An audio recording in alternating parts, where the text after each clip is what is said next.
And please, floor is yours. Please introduce yourself. So, Roman, you have no debts. Well, you have many debts, but because life is short, you will never have enough time to pay off all your debts, and you will continue to help us out. Thank you very much, everyone, for being here, especially at this time of the day, very close to lunchtime. And my presentation is aimed at sharing with you something which I often see, especially when I talk to HR people, headhunters, and what I see in the market, both from the IE and from our education institution, where we offer to security programs and courses. When the job description for security experts is produced, oftentimes we see that those who produce or create that profile or describe that profile have known nothing about cybersecurity. Those of us who work in cybersecurity, we will have a safe job for the next 20 years. So we will retire cybersecurity experts. Those of you who are younger will also have lots and lots of work. We are very much focused on core IT, but what comes to us as a result of digital transformation and all the new innovation vectors is just impressive. According to LinkedIn, well, actually, if you type in security, you will find out the high number of vacancies that are open. Even in the Spanish market, that has been a bit stagnant up until now. We are starting to see personnel turnover or people switching companies more often than in the past. And now, well, which are the most wanted profiles? There are very many of them. So some of our master's courses students are people from international relationship, from the law school, people who have never seen a code of line in their life, yet they are following our master's course in cybersecurity. We will be needing hackers, we will be needing technical experts, we will be needing managers, legal experts.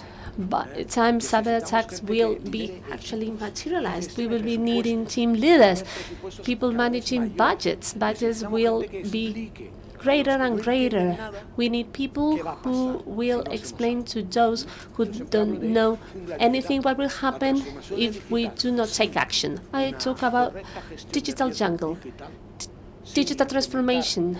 If no security, the digital security is implemented, all that become a chaos. Data are overwhelming. 4 million is about the numbers for 2021. 4 million. The business schools do not get more than 4,000 people a year. So it will take quite a few centuries to cover the market needs for human resources. So we have to bring in talent from the vocational schools, because many of you haven't studied a university career or are considering it either. You don't need to. All you need is to have enthusiasm and imagination and creativity. However, when we talk about the most attractive positions in LinkedIn, they ask for everything. You just ask what you want, it's free, but many times these profiles do not exist, and if they do, they are in high demand, or they are maybe bipolars or psychotics or psychopaths. But they have to know absolutely about everything.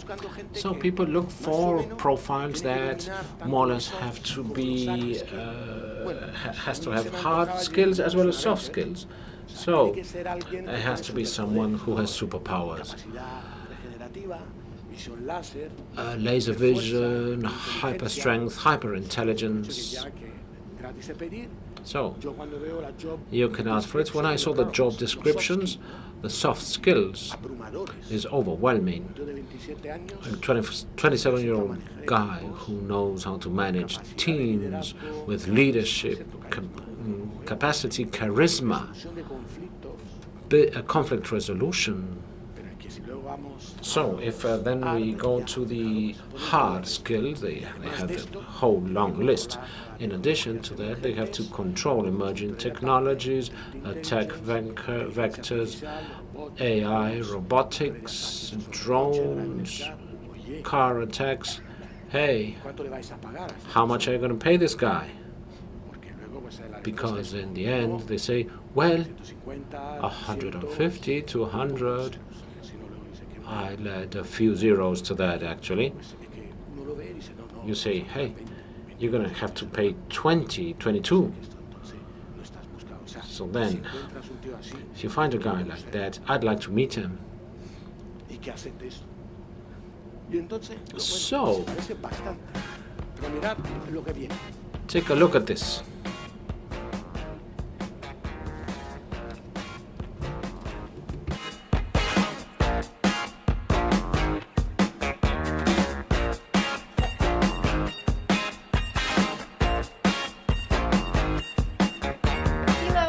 Calories are in a celery stick?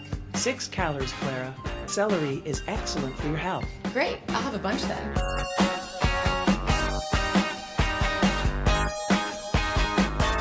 Here are your vitamins to go. Enjoy your training session, Liza. Thank you, Pilar.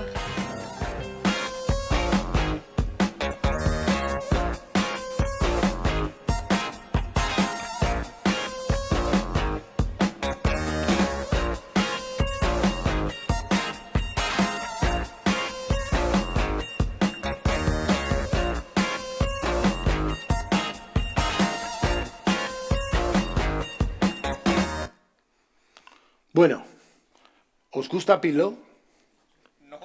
Okay, did you like pillow? Do you know what pillow is? It appeared in the market, and then it was gone. You know why? Raise your hand if you know how many cybersecurity people worked in this project. Come on, give us a clue. 20. Okay, you get a cookie as a reward. So, 0 cybersecurity people. So, Pedro, we were able to capture this video just before it was taken offline. It's a venture capital. The idea is amazing.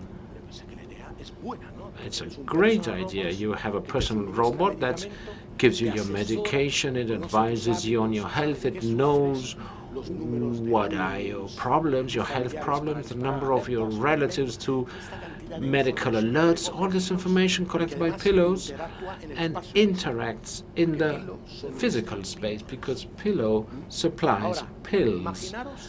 Pillow, that's why it's called Pillow. So imagine one of the freaks here, what can you do that when you know that Pillow connects to Wi-Fi? It exchanges information with the cloud of the company, of a Pillow cloud, right?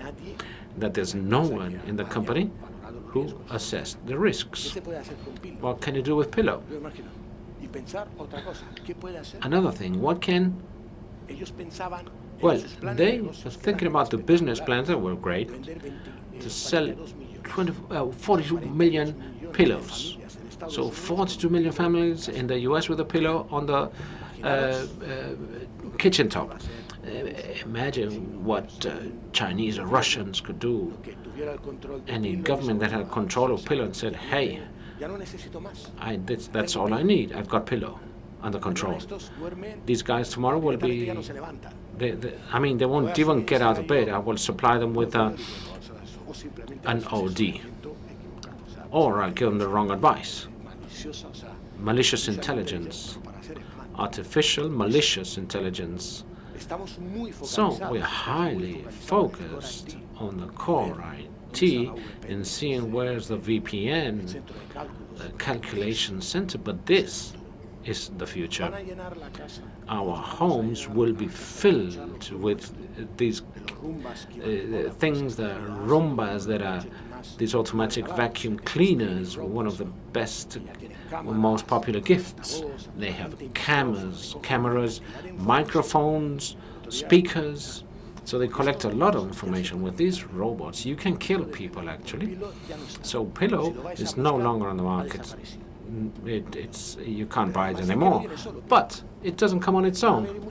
We will have a lot of things coming behind it. So when I think, okay, what do we look for in what is a profile of someone to work in the future in cybersecurity? The little boat you see there, it's a Norwegian project that has over 100 meters long and is totally robotized without a human being on board. It is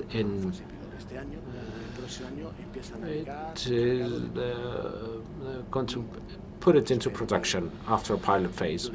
I hope they have learned from Pillows and put someone in the project checking about the risks.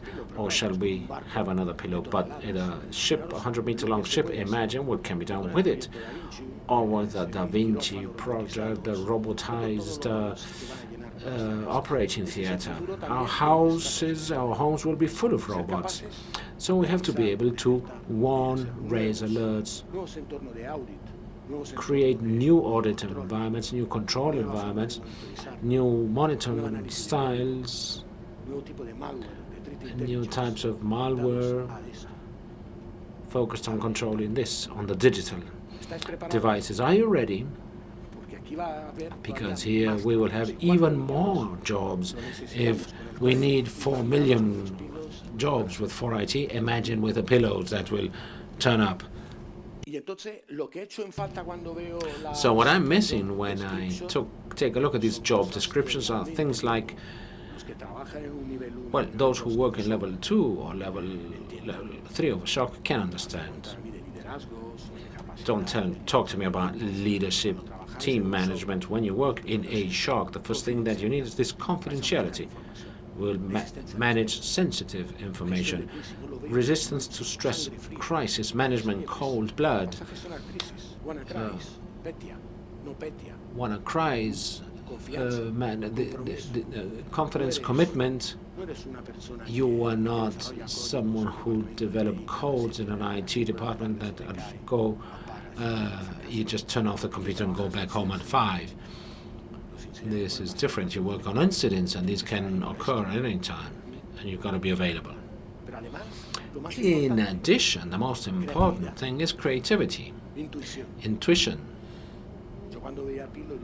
When I was looking at Pillow, I thought, oh my God, what these guys are going to put in the market for $600. Then they realized and they said, hey, well, Pillow doesn't have any certification, any control. No, but it's safe. There's not even a regulation to require anything of Pillow. No laws to certify these devices. Perseverance, another characteristic. Will we really have nanny robots to take care of our children? The latest data of the RSA, they have 70,000 companies worldwide developing IoT, OT, average size between 15 and 27 employees. Raise your hand if you know how many digital risk and cybersecurity works in these 70,000 companies. Another cookie for you. 0. Amazing. The world that is coming will become a jungle if we don't start to work on this. So I think it's great that you're focused on core IT, but this is the future. It's the all-digital environment that is coming on us.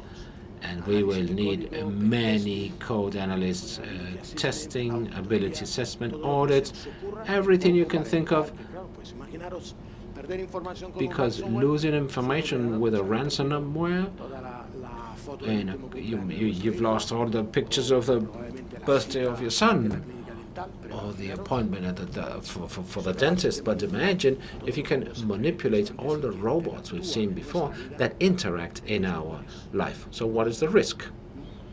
Like with a Pillow. Then we have how are we perceived. There are many fronts. This is from a book, The Work in Cybersecurity.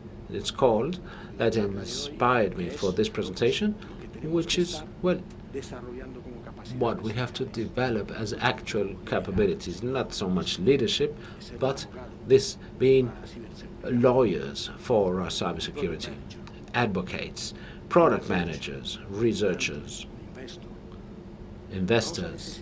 We will need people who can sell cybersecurity and defend it in all forums, that can connect empathically with the board of directors of companies. Last year, the SEC released the security guidelines for boards. So, are you ready to go to a board and tell them what are the risks and then where they have to invest their money? We have to do this.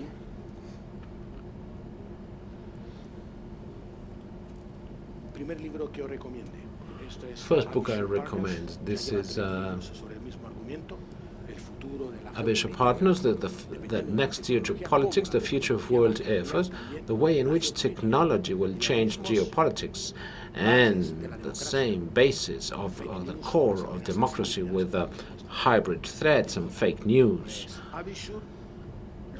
Avi Sure, well, at least someone started to collect information, analyze it, and obtain genuine risk scenarios on the basis of what we know, and this is overwhelming. Imagine terrorism with pillows and drones. And the second book, yeah, for you to take the picture. The second book, Working in Cybersecurity, the various phases of our work. It is not about coding only, but we also have to interpret how the business will be impacted.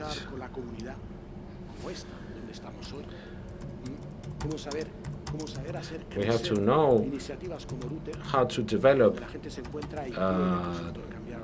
things like Rooted to exchange information, how to go beyond, how to go out there and tell a story to people who don't know this. If they're going to buy pillows, okay, great. People are buying Roombas every day to clean the floors. They also can use all types of wearables to reveal where you are at, your location, and this is part of our job, to raise awareness. I love the chat in the university said, I want to see technocrats, experts in cybersecurity involved in politics, otherwise we will get into trouble. So, any questions? I told Roman that I'll be short and sweet to get a debate going. I love the Avengers, so we would rather be identified as electronic mechanics, I believe he said. So thank you very much.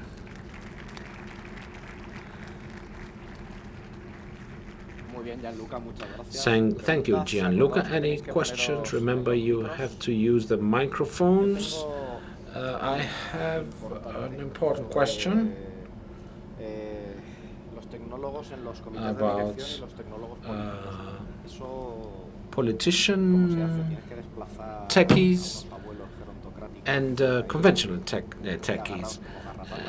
You have to displace the old guard. Well, at one point they have to retire.